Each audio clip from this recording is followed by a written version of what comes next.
मेरा नाम कंवल है। मेरे हस्बैंड का नाम मोहम्मद आरिफ बेग है।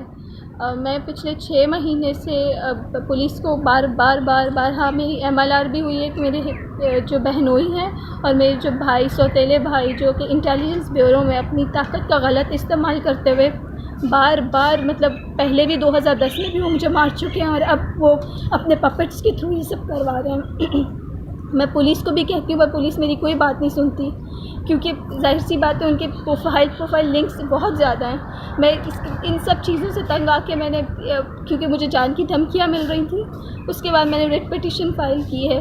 PMDU में कंप्लेंट्स की हर महीने की कंप्लेंट्स की गई और उसमें लिखा हुआ था relief can not be granted, बजाय कि मेरा करने के मेरे FIR करवाने के उल्टा मेरे में चल के बना दिए गए, मेरे वारंट गिरफ्तारी निकाल दिए गए। तो कहाँ है ये इंसाफ? मेरी प्राइम मिनिस्टर से अपील है कि वो काइंडली इस चीज़ का एक्शन ले और राजा मोहम्मद बिशारत के ख़िलाफ़ एक्शन लेके उसे फ़ौरन या तो टर्मिनेट करें ताकि वो आइंदा अपनी ताकत का गलत इस्तेमाल बिल्कुल भी ना करे।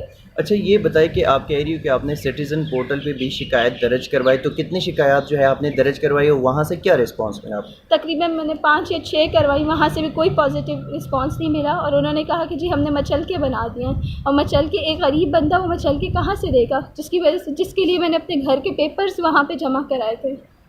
तो अभी आप हाई कोर्ट में दरख्वास्त जमा करवाई आपने?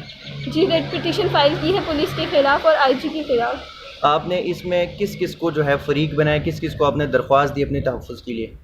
मैंने ISI को दी है, मैंने IB को दी है, DJIB को दी है, मैंने IG को दी है और जितने भी प्राइम मिनिस्टर पाकिस्तान को दी है। लेकिन उन पे अभी तक सब पे कोई कहता है कि पर्सनल मैटर बना के उसे बंद कर दिया जाता है, क्योंकि जाहिर सी बात है जिनकी अप्रोच होगी उन्हीं के लिए सब काम करेंगे। हम जैसे लोगों के, गरीब लोगों के लिए कौन करता है? और मैं बार बार वकील भी नहीं बदला सकती और गरीब बंदा वकील के लिए पैसे कहाँ से लाएगा?